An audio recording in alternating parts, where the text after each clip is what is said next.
and buying time, killing people next in line. Lower classes, social slime, they don't matter. Genocide, sick from water, sick from air. Making money, they don't care. Caesar shit, force of air. Fuck them back, it's only for they war. They shoot, they kill, they massacre, rape, they burn the kids. No one makes countries laugh to your face, fight and die. Cause God forgives.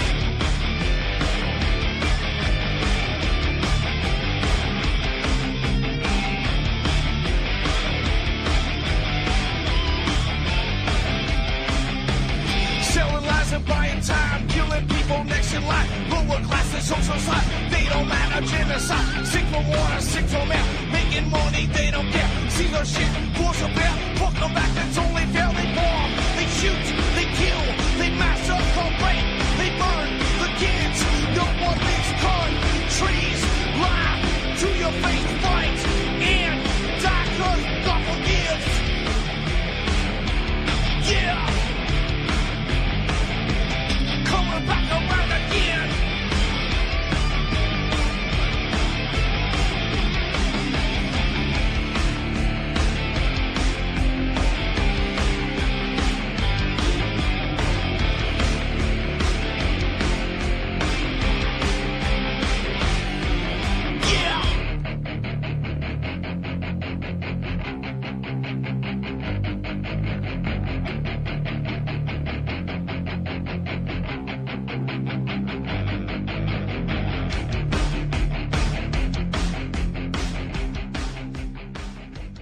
Welcome to the show. I'm your host, Ron Stevens. This is Rock the Boat Radio, right here on UCY.TV, and it is, I don't know what it is today. Let's have a check out here. I think it is the 16th, isn't it? Yeah, the 16th of August. And the upside of what's going on now, is that things are moving quicker all the time and getting more ludicrous all the time, and it's waking people up. This is like Rumpelstiltskin, wasn't it? Was it the guy that slept for 40 years or whatever, 20 years, 40 years or whatever it was? And the people have been asleep for a long, long time, and they're not all waking up at once. They're kind of coming to slowly and sticking their heads up and kind of looking around and going, something ain't right here. And most of them don't know what's wrong, but I think they're getting the sense that something is wrong. And, you sleep for 20, 40 years, it takes a little while to wake up. So, a lot of people are disheartened that have been banging away at this for, basically decades now, trying to wake people up. And they're starting to wake up. And I want to thank my local government. I want to thank Rothschild. I want to thank Rockefeller. I want to thank Prince Philip. I want to thank, who else do I want to thank? The Bushes. I want to thank the Queen. I want to thank Brzezinski, Soros, Kissinger, and all of our prime ministers and presidents from the past pile of decades. I want to thank the whole damn works of them. Because in the end, my friends, you are going to lose. And I have no doubt in my mind, never have had any doubt in my mind, that we will rise and we will be victorious. I can't read, I don't know, I keep running into the dumbest ass stories of how they're implementing their nonsense. Where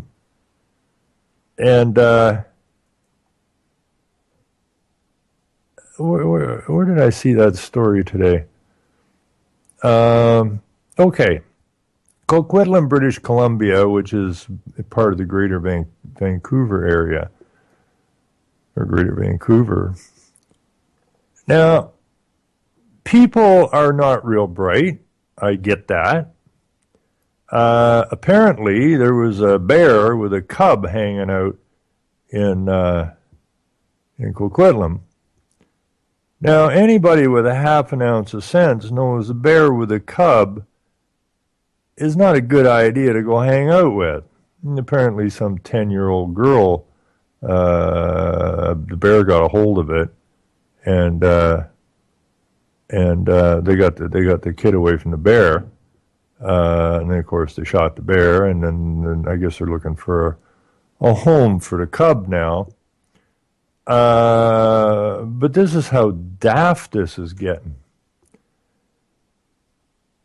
Now, this is a story about a bear with a cub, and the 10-year-old girl gets, the bear gets a hold of the girl, or the kid, I don't know if it was a girl or a boy, and some people got the kid away from the bear. That's a good thing.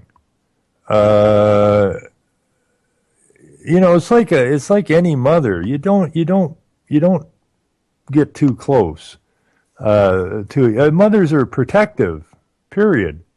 They'll take you down, man. Anyways, the story is the city of Coquitlam has ramped up enforcement. It's always about enforcement. It's always about legislature and enforcement.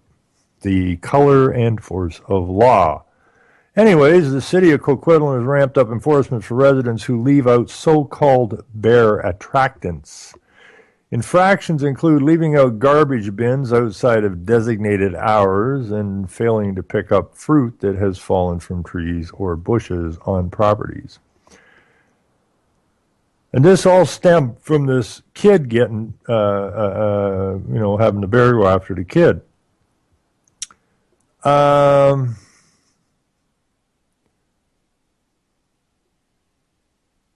And this related stories: how to survive a black bear encounter. 2 black bears shot dead at Coquitlam, or in Port Coquitlam. Bear Bluff charges Port Coquitlam woman after being hit by the car.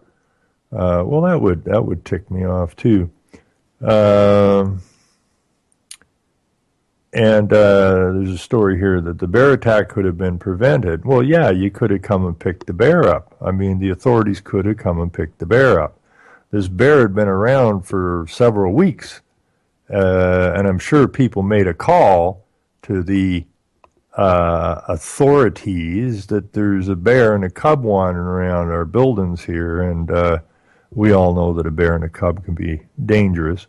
But nobody seemed to respond to this. Their answer, the authorities' answer to this, is follow our rules, and you won't have a problem. So it goes kind of like this. Stephanie Warnemer with the city of Coquitlam says bylaw officers will also hand out fines if the fruit is still on the tree but is ripe enough to pick. It's an issue that we take quite seriously, she said. If we find a bounty of fruit, it's considered a wildlife attractant, and we may take action on that situation. In other words, if you got a fruit tree in your yard, and these enforcement officers, these pencil necks, these total idiots, I don't even know who would take that job. Hi, I'm here to apply for the job. What's the job?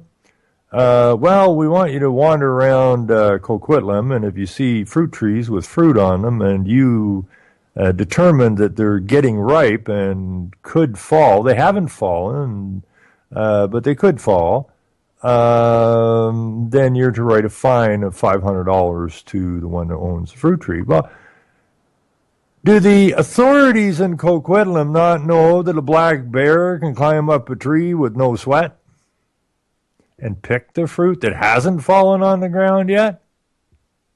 Probably not. This is how stupid this is getting.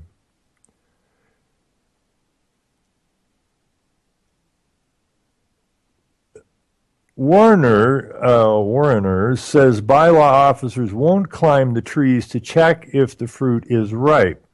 But those kinds of fines generally stem from complaints. It's the old nonsense of the complaint. Hi, knock, knock, knock. Yes, may I help you? Yes, we're here because we have a problem. What's the problem? Well, your neighbor, is someone, we got a complaint. That's what they always say. We got a complaint. Well, who complained? Well, we're not allowed to divulge that information to you, but we did get a complaint. And apparently you have a fruit tree in your yard, and the fruit, apparently, according to the complainant, looks like it is ripening, and it could fall on the ground and become a bear attractant. Now, we realize it hasn't fallen on the ground yet, and we do realize bears can climb trees, but that's beside the point. We're here to give you your $500 fine. Now, the city says it's handed out nearly 60 fines worth $500 each this year. Okay, but everything, get this, everybody get this through their heads, everything, and I've studied this intently, and come to the conclusion that everything that goes through the legislature goes through with the tag about your safety or some safety. But it turns out every time they pass a statute, a rule, a regulation about safety, there's either a licensing fee attached to it or a fine attached to it. So in fact, your safety is really nothing more than a revenue stream for your so-called government. Okay? When did the government get in charge of my or your or anybody else's safety? Your safety is your problem, not somebody else's problem. But hey, there's no money in it. So we will determine what's safe and what's not. And then we will figure out what your fine or your licensing fee is going to be. And then we'll start another bureaucracy and we'll do the same thing over and over and over again until we've picked your pockets clean.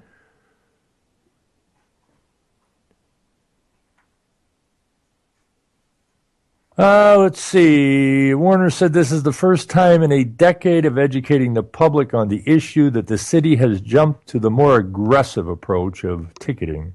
We've just been looking at our statistics. That's what we do, is look at statistics and our data sheets and try to figure out how we can create a new revenue stream. She didn't say that, I did. And just seeing that we're just not seeing enough of an improvement, so we're going to have to slap your sticky little fruit syrupy fingers. There are too many repeat offenders. There are too many people who are just not stand under the seriousness of the city's messaging. And by the way, your taxes pay for that messaging. She adds that more than 1,000 warnings have been given out over the past year.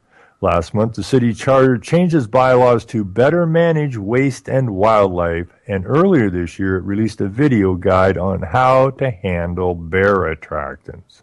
One example includes making sure garbage bins are placed on the curb only between 5:30 a.m. and 7:30 a.m. on pickup day, because apparently between 5:30 a.m. and 7:30 a.m. the bears are busy doing something else, I suppose. The city, it says, is very, very fair. Whitner admits that some practices, like making sure to pick fruit from trees as soon as they're ripe, might be tough to implement for residents. There's always an attempt at a conversation before we move to that enforcement, Warner says. We reach out. We figure out that the circumstances are, and we're very, very fair in the approach that we take. Warner adds, residents can always file for adjudication if they feel they were wrongfully ticketed. In other words, hire a lawyer, stick your hand in your pocket again, and the lawyers who wrote the legalese into the bylaw are getting paid again. And as I had a farm woman, and the farmers are being absolutely bastardized by these lawyers and these legalese and these bylaws now. And a farm woman tell me that she was proud her son was going to become a lawyer. What are you, an idiot? People got to pay some serious attention.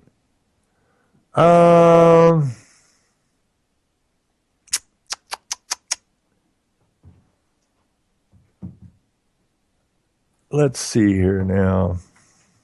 Well, here's something I'm just going to dick around with a little bit for. I'm done with the bear. If you want to read about the bears, just put in Coquitlam Bears, and you'll pull up all the stories you want. You'll pull up the original story of the kid getting attacked, and a bunch of other stuff. It's just pretty much silliness. But what I find interesting, and this is why I say people are finally, after a gazillion years, and you got to understand, I first attempted to tell Canadians what was coming at them in the 1970s. That's a long time ago. And when I attempted to tell them what was coming at them, I was treated viciously. It was really rather amazing to watch. If you don't like Canada, why don't you leave? It's the best country in the world. They didn't hear a damn thing I said, right? And I've noticed this all the way through. You know, when I tried to help the people fight for wind farms, when you try to get through people's thick skulls that man-made global warming is just a constructed fraud. It's been a pretty brutal ride. Every now and again, one of them will spark on you, and you can see their eyes lighten and or brighten up, and you know that you've pulled them out of the nonsense. But it's been a long ride. But I'm seeing a little bit of difference because I knew this. You know, when Rockefeller said our window of opportunity is not going to stay open long, I knew they're going to have to push hard, which means they're going to have to affect more and more people, and as more and more people are negatively affected and their pockets are being cleaner, faster, they got to stick their head up and look around. They got to start to wonder what the hell's going on. Now, I remember when I was picking on Suzuki here, who is married to Morris Strong's wife's friend, and if they could see how easy influence Suzuki was, and they picked him up. You'd have never heard of David Suzuki if it hadn't been for Morris Strong's wife's friend, who Suzuki ended up marrying, and she was the brains behind it, not Suzuki. He's just an idiot. But he's a scientist. I don't know how you get called a scientist. This guy stared at fruit flies for a few years. And he was so enamored by fruit flies that he left his wife and children after she gave him an ultimatum. You know, David, you have a wife and a family, and you're sleeping on a cot at the university staring at fruit flies all the time. Pick it. You know, fruit flies or your family. He picked the fruit flies. And then he went down into the States, and he got hooked up in the civil rights movements. And he had a bone to pick because, being of Japanese heritage, they were put in an internment camp during the Second World War. Nobody beat them up. Nobody mistreated them. Did they do the right thing? The government? Of course not. But, do they ever do the right thing? Of course not. So he had a bone to pick about this, and got into the civil rights movement down in the States. And by his own admission, he was so angry that every time he saw a white man, he wanted to punch him in the head. And then he was at a university, I don't know which university it was in the United States, and that's where he ran into Morris Strong's wife's friend, and got picked up and used. And, he's all game for it, right? He's an idiot. And so anyways, when I used to put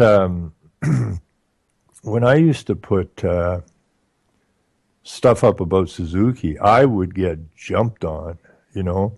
It was vicious what was coming back at me. All I'm trying to do is tell people the truth. I research this shit. I don't follow idols. I don't look to the stars. What it is what it is, right?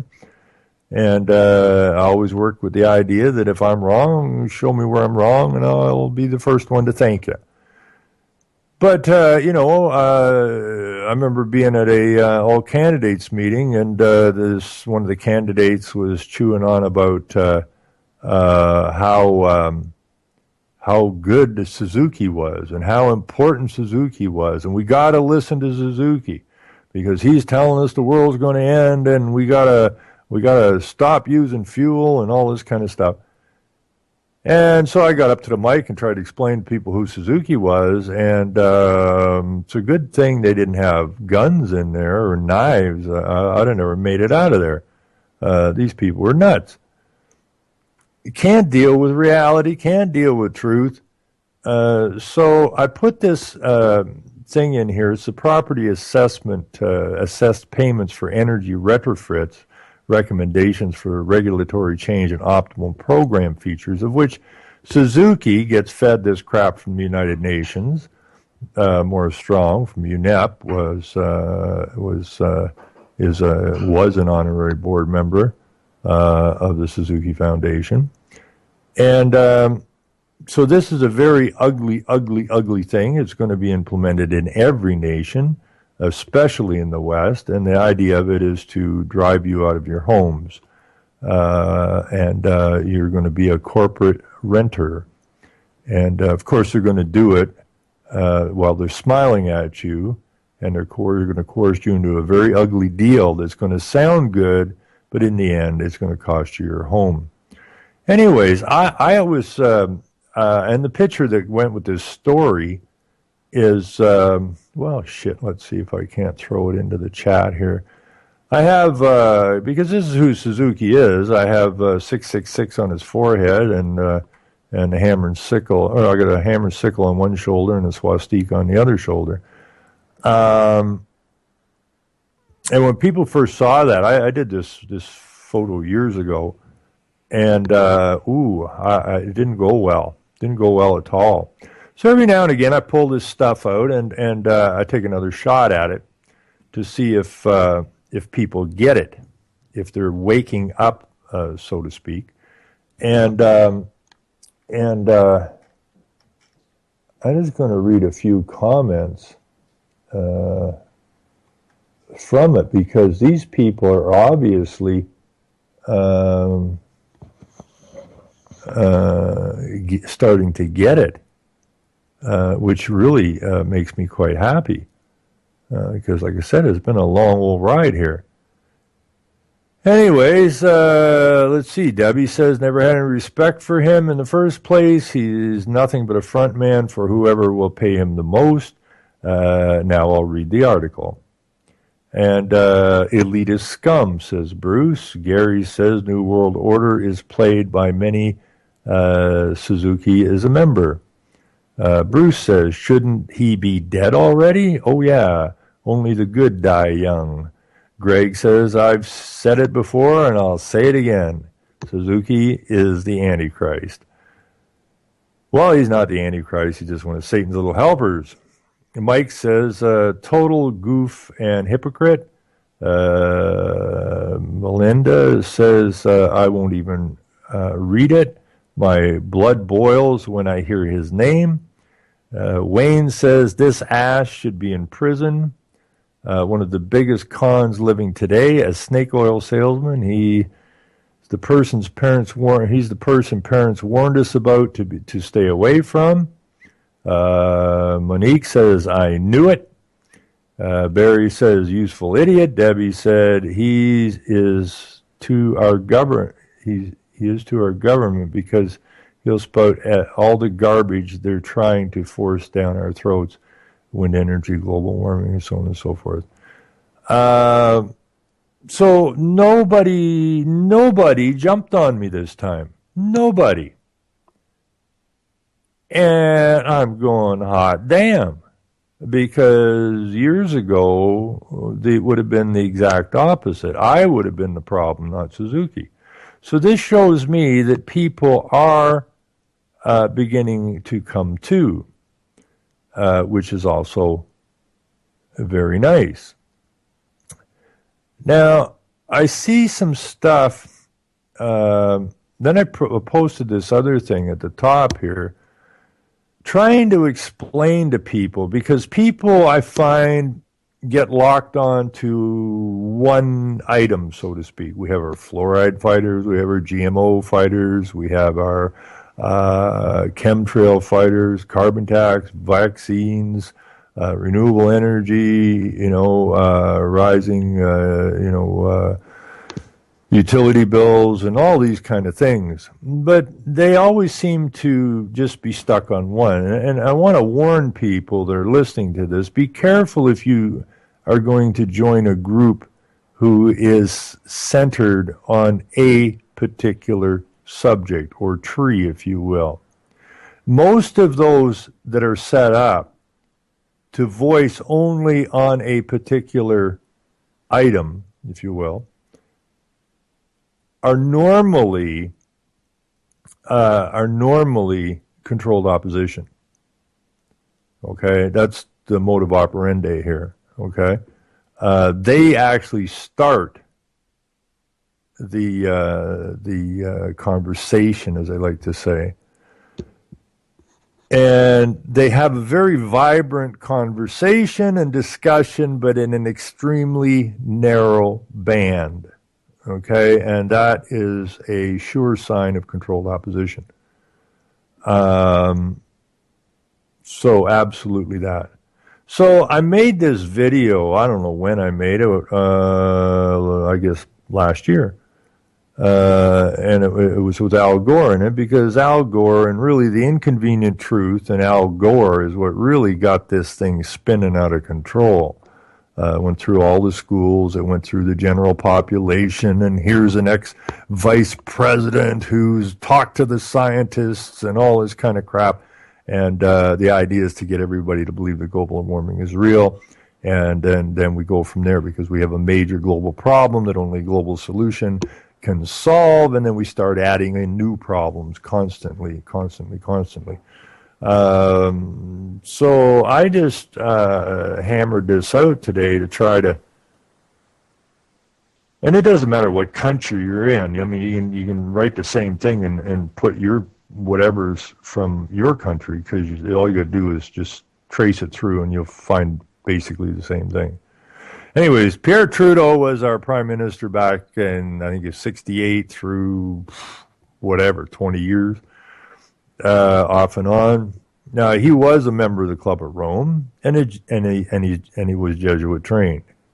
Trudeau and Maurice Strong worked together closely. Trudeau appointed Maurice Strong to Petro-Canada, okay, and Strong was a member, was the head of CEDA, which was moving our money out of the country. Strong was an honorary board member with the Suzuki Foundation. Now we have Trudeau's son as the prime minister. This is very, very dangerous, because Trudeau Sr. was a lawyer, which made him very dangerous. He's a communist, a Marxist, which made him very dangerous. But now his kid, who's a complete freaking airhead, what he's doing here since he got into office is he goes to a pride parade and then he takes a holiday until the next pride parade comes up, and then he goes to that one, takes a holiday. So he's done 3 pride parades in between, went on holidays, and I guess there's a 4th one coming up soon, and then he's going to do that and probably go on holidays. Freaking ludicrous. But our nations are being destroyed from the inside. Make no mistake about it. No mistake about it. All of our countries are member states of the United Nations, and all of our politicians are agents of the United Nations. All of our local councils, city councils, town councils, are implementing the UN agendas, the global to local movement. And that's, this whole globalist thing, that's where your fluoride came from, that's where your GMOs come from. And if you look up the sky, you'll see those nice trails and so on and so forth. It's all interconnected. Anyways, I put this short video together. I should throw that into the chat as well. There's a lot of, sayings in there from Gorbachev and the Club of Rome. It's only like a 3-minute video or something. But the reason I put the video together was how ludicrous this was, and this is the Keynes debate with Al Gore. So I cut it right down to nothing. Right, I mean it's like 3 minutes. But in this video, Gore, in this interview, Gore is saying, with a straight face, no less, that the amount of carbon in that we're putting in the air is equivalent, and he does this with a straight face, is equivalent to 400,000 Hiroshima-style bombs dropping on the planet every day. 7 days a week, 365 days a year. That's how much damage that you and I are causing the planet. Now, Al Gore is obviously a nutcase, but so is everybody else involved in this a nutcase, which means that your local council are nutcases. And that's where we're going to go make our changes. We got to change out the local councils. We got to put our own people in there, and then we win. It's that freaking simple. You know, people go, "Oh, what are we going to do? What are we going to do?" Simple. We're going to win. We're going to target the Achilles heel, I suppose you might call it, and that is the local council. Wham! We win the election. Boom! We get majority. Bang! We got the vote. We don't implement any more of this stuff. We take our neighborhoods back, one at a time, and we win. It's really that freaking simple. It is extremely simple. Anyways, we have, I just wrote this stuff. I punched this up today. It is my hope that this short video opens eyes to the massive fraud that is threatening us, all of us.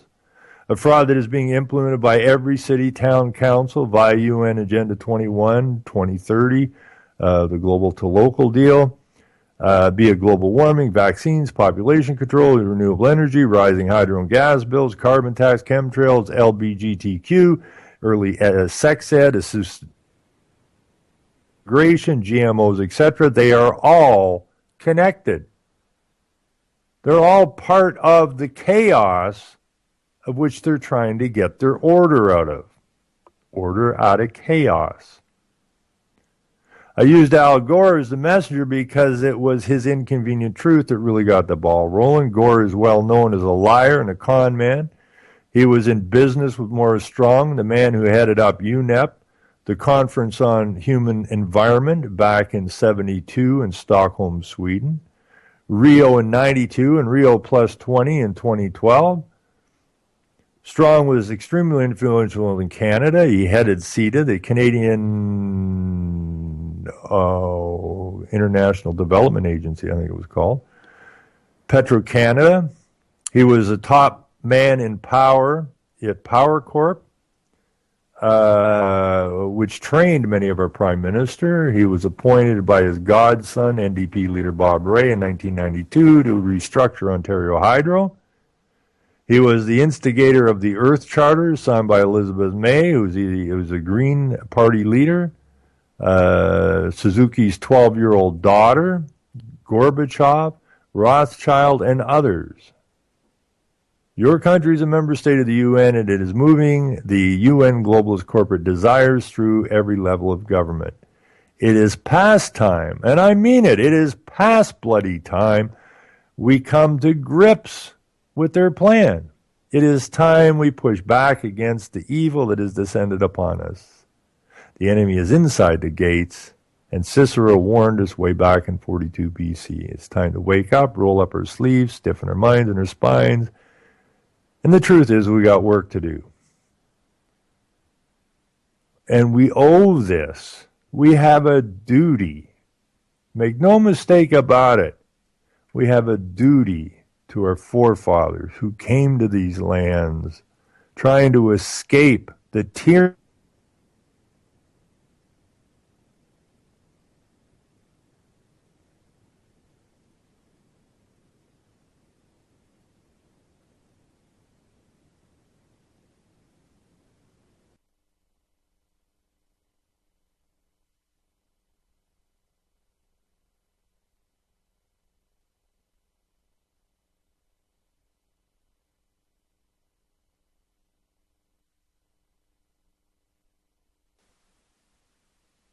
It's not the Queen. It ain't the Pope. It's our fault. Our fault. We lose, then we decided to lose because we refuse to do anything about it. We refuse to stand up.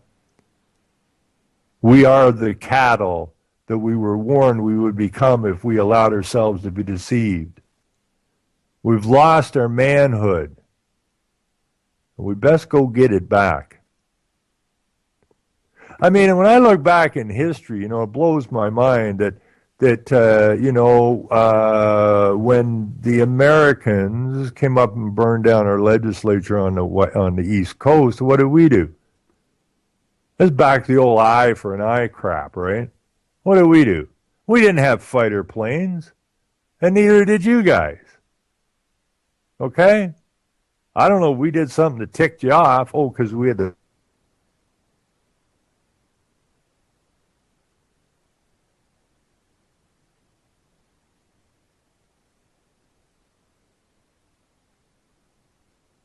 government building. And so what do? We firing scuds at you? Hell no. We didn't have any. So what do we do about it? Lick our wounds? No. Our forefathers had some spine. We just marched our asses down there to the White House, set that sucker on fire. And today you get 1 million people out in Pennsylvania Avenue holding stupid little signs for whatever's ticking them off at the time.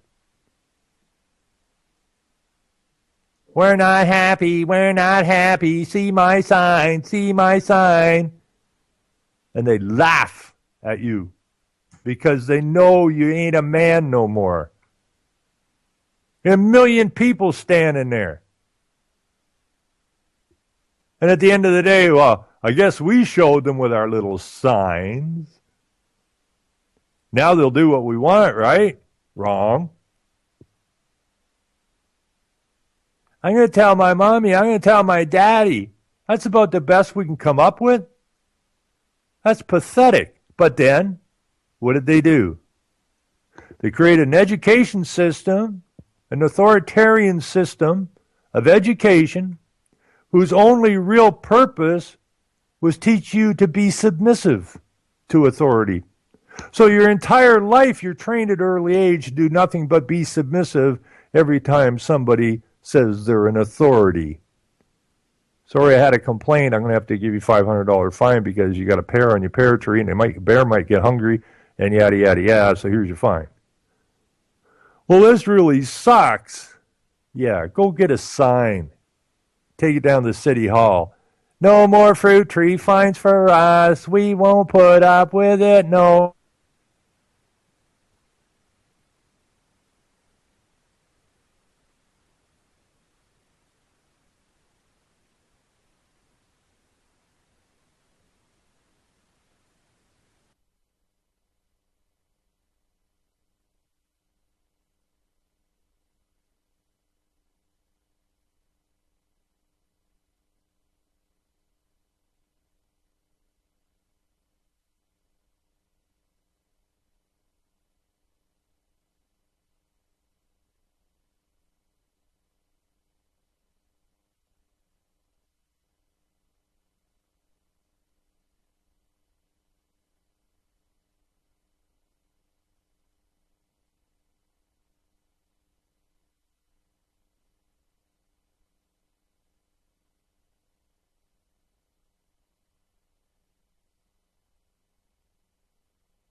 Yeah, we're back on.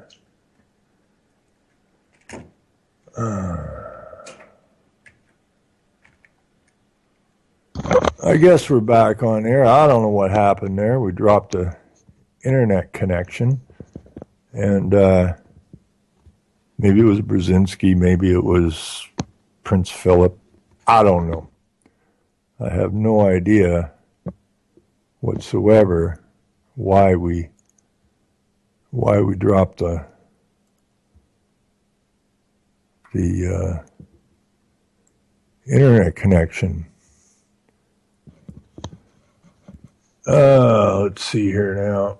We should be back. I'm thinking.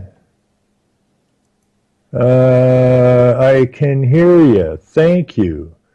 Yeah, I don't know what happened there. Maybe it was somebody didn't care for what I was talking about or what. But we dropped the internet connection there. I noticed this, I don't know about Skype really, long time ago, way long time ago, when we used to use Blog Talk Radio, every time we would get pretty serious about something or really try to get people up, we would drop connections or it would get real fuzzy or choppy or something. So I don't know, Microsoft owns Skype now, and Bill Gates can't get his vaccination into me. So who knows, who knows what's going on out there. But what it does show is that how sensitive this system that they've built for us is. They want to cut your community off. They can shut it down like with a few button pushes. They want to shut your food down. They want to shut your water down. They want to shut your hydro down. They can do that all really quick. And that's going to be a problem in the future. Because as we begin to push back, they are not going to be too pleased about that. And they will try to use, soft systems, if you will, to force people back into submission. And, we're not going to submit. We're going to beat these guys. And I'm actually hoping that the Kissingers and these guys can manage to live for another 3 to 5 years, so that they can see that their entire life's work was for naught. That's what would make me really, really happy. Now, Cracker says in the chat, says, now get out there and vote. To vote for what's been vetted is a complete and total waste of time. I don't know why people can't see. I don't know why people. I think it has something to do with hero wishing.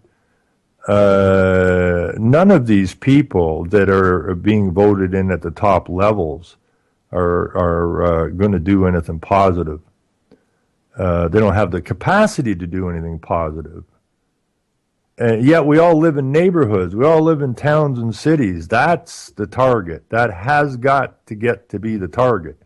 That is the Achilles heel of this global structure they're trying to build. That is the Achilles heel. That's the only place the average man and woman can get at.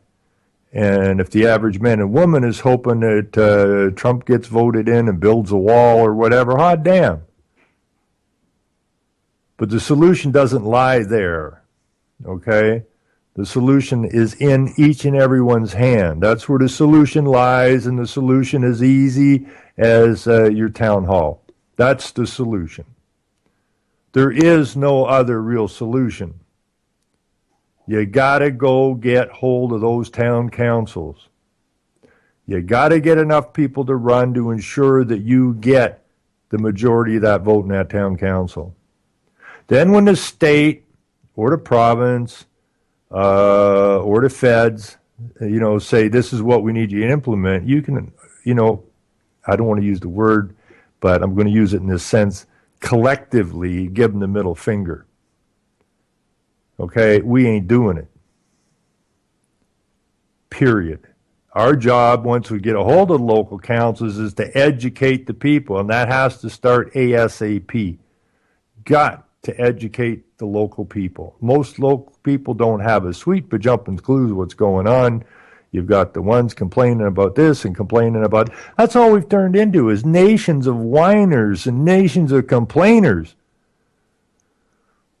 But we never get nothing done. You'll never stop anything with a protest sign. You'll never change anything with a protest sign. They want you to use the protest signs. They know that as long as you're using the protest signs, you're of no danger to them whatsoever. Put the damn protest signs down and let's go get them. And I don't want to see anybody shooting at anybody. That is not a good idea. Because that's what they want. That's exactly what they want. We can do this real simple and get it taken down. So, here's some good news.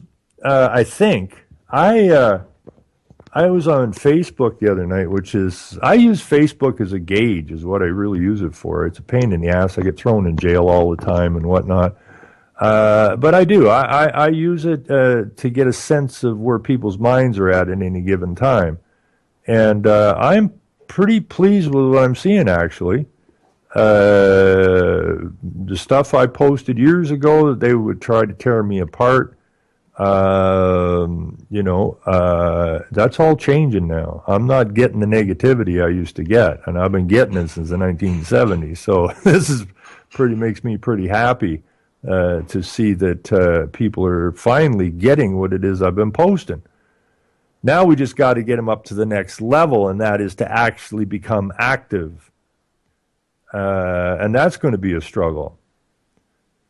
But anyways, a guy on Facebook, I posted something on Facebook the other night, and some guy put a thumbs up or whatever and left a comment.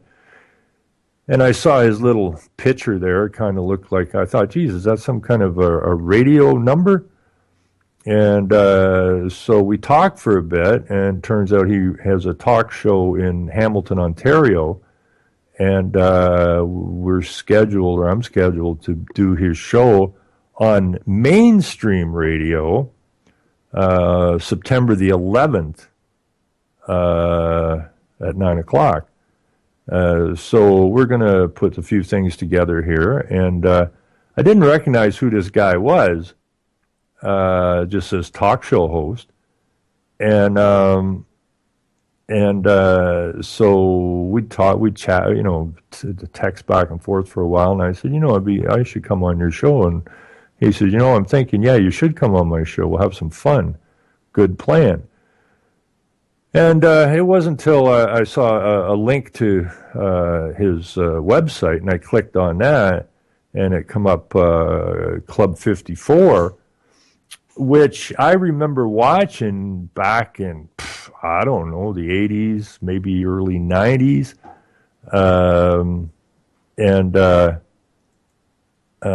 It's Club 54, Comedy Club 54, I think it was called. If I can find it here, I'll stuff it in here it is. So I didn't recognize this guy because he's got kind of a scruffy beard and his hair's gray. I didn't quite get who this guy was until I went to the website. Then I recognized him just by his stance and that. And by down here we have a picture of him in a blue sports jacket, which he used to wear when he introduced comedians and that. So anyways, I'm going to stick this in here because we're scheduled to go for September the 11th at 9 o'clock. And maybe we'll do some inside job stuff, seeing as it's September the 11th, when I'm supposed to be on this show. I'll stick that in the chat. And I was on Hamilton TV once. They called me, and they had some politician on there who was pro-Obama and pro-green and all that kind of stuff, and I kind of ripped that politician a new one, so I never did get called back on Hamilton television. So, but talking to this guy, he knows his stuff. He knows there's a lot of bad stuff going on. So hopefully we can have a nice, fun show with hopefully some humor in it. And so I'm looking forward to that. And message out to Microsoft, do me a favor. Don't lose my connection anymore. I mean, it's sunny out, it's warm out. There's absolutely no reason for Skype going down on me like that or losing my internet connection. So if it was a fluke, fine. If it wasn't, stop doing it. We got work to do. We ain't got time to be messing around, losing connections and stuff. Anyways, I was on a roll there. I don't even know how long I was off air. Whatever. Back to 97.